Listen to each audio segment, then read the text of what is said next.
সারদা পাঠশালার তরফ থেকে প্রত্যেক ছাত্রছাত্রীকে জানাই আন্তরিক অভিনন্দন।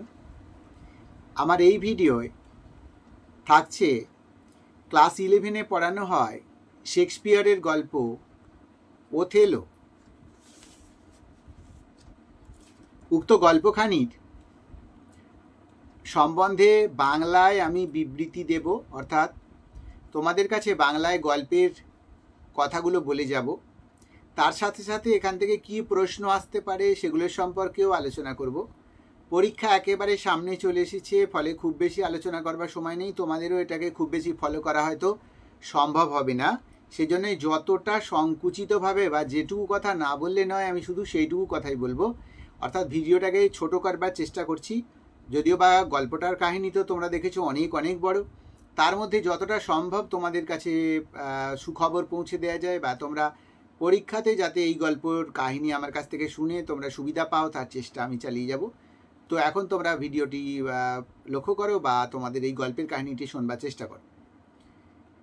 এই গল্পের নায়কের নাম ওথেলো। এই ওথেলো বলে যে পুরুষটি, সে হলো একজন বীর যোদ্ধা। সে তুরস্কের বিরুদ্ধে যুদ্ধ করে সেনানায়কের পদ অর্জন করতে পেরেছে। এই পুরুষটির অন্যান্য মানুষদের কাছে যথেষ্ট মোহময়, যথেষ্ট আকর্ষণীয় এবং তার দক্ষতার জন্য সে বেশ সুনামের ডাকের অধিকারী হয়েছে। এই গল্পের যে নায়িকা, সে হলো দেসদিমোনা। তার পিতার নাম ব্রাবেনশিও। ব্রাবেনশিও ছিলেন ভেনিসের ধনী সেনেটর, অর্থাৎ ক্ষমতার অধিপতি। এই ব্রাবেনশিও ওথেলোকে প্রচণ্ড ভালোবাসতেন বা পছন্দ করতেন, তাই প্রায়শই তিনি ওথেলোকে ডেকে পাঠাতেন এবং নানান কথোপকথন চলত। আমাদের দেসদিমোনাকে বিয়ে দেওয়ার জন্য তার পিতা একটা সভার আয়োজন করেছিলেন। দেশ বিদেশের প্রচুর যুবক সেখানে উপস্থিত হয়েছিল। দেসদিমোনা কিন্তু কাউকে পছন্দ করেনি, কারণ তার মনের বক্তব্য ছিল যে শুধু গায়ের রং নয়, মানুষের গুণই হবে আমার কাছে শ্রেষ্ঠ। এদিকে ওথেলো তাদের বাড়িতে আসার জন্য প্রায়শই সে ওথেলোর কাছে বসে এতদিন ধরে ওথেলো যে যুদ্ধ পরিক্রমা চালিয়েছে বিভিন্ন দেশে বিদেশে বা বিভিন্ন স্থানে, সেখানকার যত রোমহর্ষকর কাহিনী সেইগুলো সে তার পাশে বসে শুনত। এইগুলো শুনতে সে যথেষ্ট ভালোবাসত এবং খুব অল্প সময়ের জন্য দৈনন্দিন কাজ সেরে নিয়েই সে অনর্গল ওথেলোর কাছে বসে থাকতো এবং গল্পগুলোকে সে প্রাণের অন্তরে একবারে প্রবেশ করিয়ে নিত। এই ওথেলোকে সে ক্রমশ ভালোবেসে ফেলে। তাই একসময় গোপনে তাদের মধ্যে বিবাহ সম্পন্ন হয়ে যায়। যখন ব্রাবেনশিওর কাছে এই খবরটি পৌঁছয়, তখন তিনি প্রচণ্ড রাগান্বিত হন এবং তাদের বিয়েটা মেনে নিতে পারছিলেন না।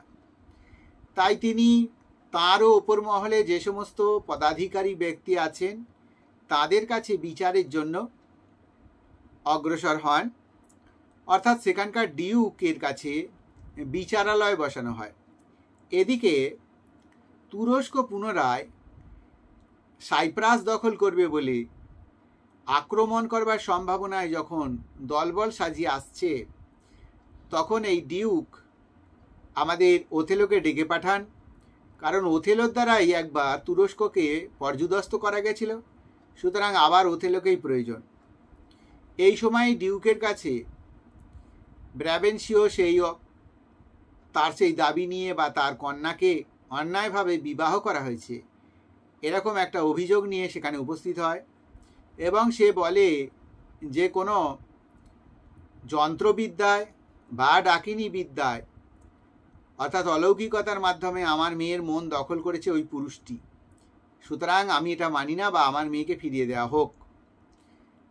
এরপরে ওথেলোর কাছ থেকে কাহিনীটা শুনে আমাদের ডিউক জানিয়েছিলেন যে যদি এত সুন্দর করে কেউ গল্প বলতে পারে, তাহলে আমার মেয়েও যদি এটা শুনতো অবশ্যই অবশ্যই একে ভালোবেসে ফেলত। তা আমাদের দেসদিমোনা একবার ওথেলোকে জানিয়েছিল যে তোমার মতো সুন্দর গল্প বলার ভঙ্গিমা যদি তোমার কোনো বন্ধু রপ্ত করে, এবং আমাকে সে গল্প শোনায়, না জানি আমার মন কোন দিকে চলে যাবে। এরকম একটা ঘটনা। এই ঘটনার অঙ্কুশটা শুধু এই কারণেই বলে গেলাম, ভিতরে যখন কাহিনীতে যাব তোমরা বুঝতে পারবে এর গুরুত্ব কতখানি।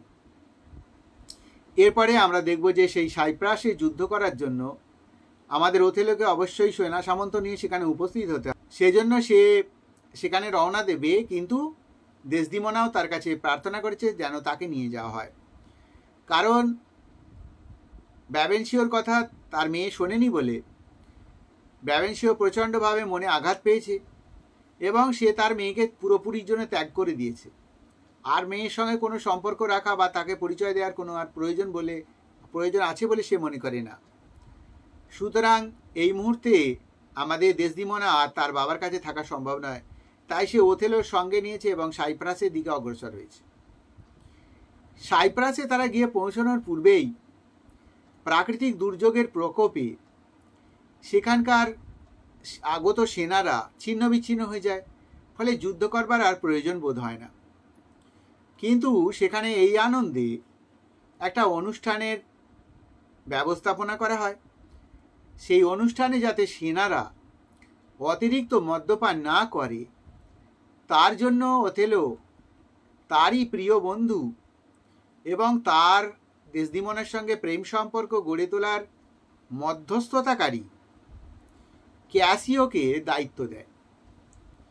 ক্যাসিও দায়িত্ব পালন করবার জন্য অবশ্যই মনস্থির করেছিল, কিন্তু সামাজিক পরিস্থিতি বা বাহ্যিক শত্রুতার বশে ক্যাসিও কিন্তু এই দায়িত্ব থেকে অনেকটাই বিরত রইল। কারণ ওই সাম্রাজ্যেরই বিশেষ কর্মচারী ইয়োগো নামের এক যোদ্ধা, তার হিংসে হয়েছিল যে কেন ওথেলো ক্যাসিওকে লেফটেন্যান্ট পদে বসিয়েছে। অর্থাৎ ক্যাসিওর লেফটেন্যান্ট পদে বসাটা বা ক্যাসিওকে লেফটেন্যান্ট পদ দেওয়াটা সেই ইয়োগো মন থেকে মেনে নিতে পারেনি। তাই তার কাছে তিনজনেই শত্রুতে পরিণত হয়, ওথেলো, দেসদিমোনা এবং ক্যাসিও। এই শত্রুতাকে মেটানোর জন্য সে নানান প্রচেষ্টা করতে থাকে এবং কৌশল আঁটতে থাকে। দেখা গেছে যে ওথেলোর কাছে তার স্ত্রীর আচরণের মধ্যে পরপুরুষের প্রতি আকাঙ্ক্ষা রয়েছে বা পরপুরুষের সংযোগ রয়েছে এমন সত্যতা প্রকাশ করতে চায়, ওথেলো ক্ষতি করতে চায়। তাই ওথেলো যখন দায়িত্ব দিয়েছিল ক্যাসিওকে সেখানকার সেনাদেরকে অতিরিক্ত মদ্যপান থেকে বিরত রাখার জন্য বা লক্ষ্য রাখার জন্য, তখন কিন্তু ওই ইয়োগো মনে মনে একটি প্ল্যান তৈরি করে। সে তখন নানান যুক্তি পরামর্শ দিয়ে ভুল বুঝিয়ে এই ক্যাসিওকে প্রচণ্ড সুরাপান করিয়ে দেয় এবং ক্যাসিও নেশায় আসক্ত হয়ে যায়। আর এদিকে ইয়োগো করেছে কি, অ্যালার্ম বেল বাজিয়ে দিয়েছে, অর্থাৎ সতর্কতার যে ঘণ্টা সেটা বাজিয়ে দিয়েছে। দেওয়ার ফলে ওথেলো সজাগ হয়ে উঠেছে এবং তৎক্ষণাৎ সে সেনার পোশাক পরিধান করে অস্ত্র নিয়ে বাইরে বেরিয়ে এসেছে এবং সে তখন দেখতে পেয়েছে যে আমাদের ক্যাসিও কিন্তু সুরাসক্ত হয়ে রয়েছে। এর পরিপ্রেক্ষিতে হয়তো ওথেলো কতটা রাগান্বিত হতো সেটা জানা নেই, কিন্তু এখানে আগুনেতে আরও বেশি ঘি ঢেলে দিয়েছে ইয়োগো, কারণ তার এটাই ছিল প্ল্যান, এটাই ছিল তার ইচ্ছা। তাই সে জানিয়েছে ওথেলোর কাছে যে ক্যাসিও খুব একটা বেশি দোষী হয়নি বা খুব একটা বেশি দোষ করেনি, সে সামান্য একটু সুরাপান করে ফেলেছে, এই তো ব্যাপার। অর্থাৎ আমাদের কাছে যখন কোনো খারাপ বার্তা এসে পৌঁছয়, তৎসম্বন্ধীয় যদি আরও কিছু কথা কেউ বলে চাপা দিতে চায় বা সেটাকে ঢাকা দিতে চায়, আচ্ছাদনের আড়ালে রাখতে চায়, আমরা তখন সেটাকে নিয়ে আরও বেশি বিব্রত হই। এটা হয়েছে ওথেলোর ক্ষেত্রে। তাই ওথেলো তখন রাগান্বিত হয়ে লেফটেন্যান্টের পদ থেকে এই ক্যাসিওকে বিচ্যুত করেছে বা তাড়িয়ে দিয়েছে। ক্যাসিও তখন দেসদিমোনার সাহায্য নিয়ে ওথেলোর কাছে নিজের বার্তা পাঠাবার চেষ্টা করেছে যে যেন তাকে এই পদ ফিরিয়ে দেওয়া হয়, কারণ দেসদিমোনার সঙ্গে ক্যাসিওর আগেই পরিচয় ছিল। অর্থাৎ যখন আমাদের ওথেলোর সঙ্গে দেসদিমোনার সম্পর্ক গড়ে উঠবে তখন এই ক্যাসিওই ছিল মধ্যস্থকারী ব্যক্তি। সেই কিন্তু দেশদিমনার কাছ থেকে খবর নেওয়া এবং দেওয়ার কাজ করত। সুতরাং তাদের পরিচয় ছিল। একদিন দেখা গেল তারা দুজনে ঘরের মধ্যে বসে গল্প করছে। এমন সময় ওথেলো এবং ইয়োগো সেই দিকে আসছিল। এটা দেখে ক্যাসিও পিছনের দরজা দিয়ে বেরিয়ে চলে যায় এবং ইয়োগো কিন্তু ওথেলোকে কিছু বোঝাবার চেষ্টা করে যে এদের মধ্যে একটা কুসম্পর্ক রয়েছে, খারাপ সম্পর্ক রয়েছে। এবং ওথেলো সেটার প্রমাণ পেতে চাইলে ইয়োগো কিন্তু কোনো প্রমাণ দিতে পারেনি এবং বলেছে আমার প্রমাণ দেওয়ার বিশেষ প্রয়োজন নেই। এরপরে ইয়োগো তার স্ত্রী এমিলিয়ার সহায়তা নিয়ে দেসদিমোনাকে দেওয়া প্রেম কাহিনীর প্রথম পর্বে ওথেলোর দেওয়া স্ট্রবেরি আঁকা রুমালটিকে চুরি করেছে এবং যে পথ দিয়ে আমাদের ক্যাসিও যাবে সেই পথে সেই রুমালটিকে সে ফেলে রেখেছিল। ক্যাসিও তাই সেই রুমালটিকে কুড়িয়ে নিয়েছে এবং এটাই আমাদের ইয়োগো প্রমাণ করতে চেয়েছে যে ক্যাসিও নাকি ওই রুমালে মুখ মুছছিল এবং ওই রুমালটি নাকি দেসদিমোনা নিজের ইচ্ছায় তাকে দান করেছে। এরপরে এটাকে মেলানোর জন্য, এটাকে সত্যতার পর্যায়ে আছে কিনা তা দেখার জন্য ওথেলো গিয়ে হাজির হয় দেসদিমোনার কাছে এবং তার কাছ থেকে এই রুমালটি চেয়ে বসে এবং জানিয়েছিল যে তার নাকি মাথার যন্ত্রণা হচ্ছে, মাথা ব্যথা করছে, তাই রুমালটিকে সে মাথায় শক্ত করে বাঁধতে চায়। দেসদিমোনা কিন্তু সেই রুমাল ফিরিয়ে দিতে পারেনি, বরঞ্চ তাকে অন্য রুমাল দিতে চেয়েছে। সেটা ওথেলো গ্রহণ করেনি এবং ওথেলো তখন দেসদিমোনাকে ভর্ৎসনা করে। সে জানিয়েছিল যে তার মাকে কোনো এক কাশ্মীরি রমণী এই রুমালটি দিয়েছিল এবং বলেছিল এই রুমালটি সঙ্গে রাখলে সংসারের সমস্ত সুখ আচ্ছাদন থাকবে এবং স্বামীর তার প্রতি একটা দৃঢ় মানসিকতা বা দৃঢ় প্রেম, দৃঢ় বন্ধন থাকবে। সেই রুমালটা তুমি হারিয়ে ফেললে এবং তুমি রুমালটা হারিয়ে ফেলোনি, সেই রুমাল তুমি অবশ্যই কোনো পুরুষকে দিয়েছ এবং সেখানে ক্যাসিওর কথা উল্লেখিত হয়। এই কথা শুনে দেসদিমোনা পুরো বিস্মিত হয়ে যায়, কারণ দেসদিমোনার মতো একটি অল্প বয়সী মেয়ে একেবারে নির্ভেজালভাবে এই ওথেলোকে ভালোবাসা এবং তার সঙ্গে চলে আসা, নিজের পিতাকে ত্যাগ করা সমস্ত ঘটনার কথা তার মনে পড়ে এবং সে অবাক হয়ে গিয়ে, হতচিত হয়ে গিয়ে তার চোখে ঘুম নেমে আসে। তখন সে তার কাজের রমণীকে বিছানার চাদর ঠিক করে দেওয়ার জন্য বার্তা পাঠিয়েছে এবং সে তখন ঘুমাতে চায় বলে জানিয়েছে। এরপরে যখন সেই রুমের মধ্যে আমাদের দেসদিমোনা ঘুমে আচ্ছন্ন, তখন সেই রুমে আবার প্রবেশ করেছে ওথেলো এবং সে কান্নায় ভেঙে পড়েছে। সে বলেছিল যদি তুমি কোনো অন্যরকম কিছু করতে, আমার যদি আর্থিক কষ্ট হতো, আমার যদি পরিবারে অন্য কোনো অঘটন ঘটতো, তাহলে আমি এতটা কষ্ট পেতাম না। আমি কষ্ট পেয়েছি তুমি বিশ্বাসঘাতক হয়ে তুমি অপর পুরুষের প্রতি নিজেকে সঁপে দিয়েছো, এটাকে আমি সহ্য করতে পারিনি বলে একটা দেসদিমোনার ঘুমন্ত অবস্থায় দেসদিমোনাকে একটা সে চুম্বন করে। এতে দেসদিমোনার ঘুম ভেঙে যায় এবং সে তখন দেসদিমোনাকে জানায় যে তুমি প্রার্থনা করো, অর্থাৎ আমি তোমাকে মারতে চাই, তোমার ভিতরের যে ঈশ্বর অবস্থান করছে তাকে মারতে চাই না, তাকে খুন করতে চাই না। এরকম একটা ঘটনা হয় এবং দেসদিমোনা তাকে তখন বোঝাবার চেষ্টা করে যে সে রুমাল দেয়নি, কিভাবে গেছে সে নিজেও জানে না, কিন্তু ওথেলো সেই কথা শুনতে রাজি হয়নি এবং তার দৃষ্টিভঙ্গি, তার আচরণ, তার ভঙ্গিমা দেখে আমাদের দেসদিমোনা বুঝতে পেরেছিল কিছু একটা ঘটতে চলেছে এবং সঙ্গে সঙ্গে বিছানার চাদর দিয়ে চেপে দেসদিমোনার মৃত্যু ডেকে নিয়ে আসে। এই ঘটনার পরবর্তী সময়েই বা এই ঘটনার চলাকালীনই প্রায় ক্যাসিও ছুটে ঘরের মধ্যে এসে প্রবেশ করে এবং রক্তাক্ত ছিল তার দেহ। ক্যাসিও জানায় যে ইয়োগো খুন করবার জন্য তাকে লোক রেখেছিল।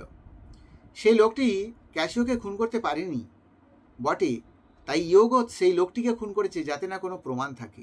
সেই লোকটির পকেটে কিছু চিরকুট কাগজ ছিল, সেই কাগজগুলো পেয়েছে ক্যাসিও এবং সেই কাগজ থেকে প্রমাণ হয় যে দেসদিমোনা প্রকৃতপক্ষে কোনো দোষী ছিল না, আসলে এই সবের জন্য হচ্ছে ইয়োগো দায়ী। এই কথা শোনার পর ওথেলো প্রচণ্ড পরিমাণে শোকসন্তপ্ত হলো। নিজেকে সে আর সহ্য করতে পারল না, নিজের অপরাধকে সে আর মানতে পারল না, তাই সে তৎক্ষণাৎ নিজেকে একটা ছুরি দিয়ে আত্মহনন ঘটিয়ে আর দেসদিমোনার শরীরের ওপরে ঢলে পড়ল। এই কথা প্রচার পাওয়ার ফলে তাদের প্রিয় সেনানায়কের মৃত্যুর সংবাদ শুনে প্রজারা প্রচণ্ড পরিমাণে ভিড় করল এবং তারা শোক সন্তাপ প্রকাশ করতে লাগলো। আর উপস্থিত সকলে শোক প্রকাশ করলো তাদের সেনানায়কের জন্য এবং আমাদের ইয়োগোকে চিরকালের জন্য নির্বাসন দেওয়া হলো বা মৃত্যুদণ্ড দেওয়া হলো। প্রিয় সেনানায়কের মৃত্যুর কারণে এলাকাবাসী প্রত্যেকেই শোকে সন্তাপে ভেঙে পড়ল এবং এই মুহূর্তেই ইয়োগোকে অপরাধী হিসেবে সাব্যস্ত করে তাকে মৃত্যুদণ্ড দেওয়ার কথা ঘোষণা করা হলো। এই ছিল গল্পের কাহিনী।